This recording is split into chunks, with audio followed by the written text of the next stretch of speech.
وقال الذين كفروا لا تسمعوا لهذا القرآن والغوا فيه لعلكم تغلبون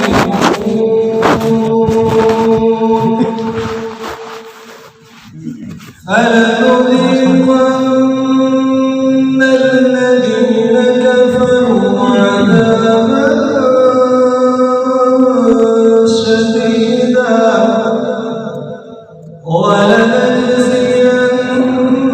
ولنجزينهم أسوأ الذي كانوا يعملون ذلك جزاء أعداء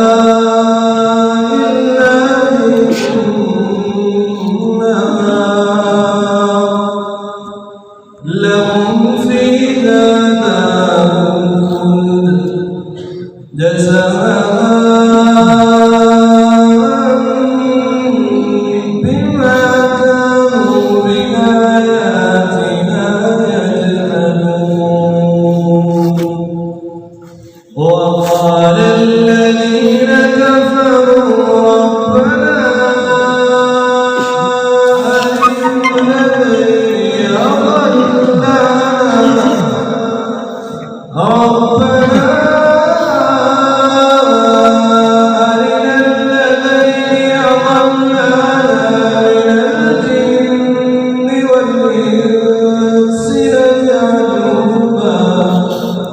من الجن والإنس نجعلهما تحت أقدامنا ليكونا من الأسفلين إن الذين قالوا ربنا الله ثم استقاموا تتنزل عليهم الملائكة ألا تخافوا تتنزل عليهم الملائكة ألا تخافوا ولا تحزنوا وأبشروا بالجنة التي كنتم توعدون نحن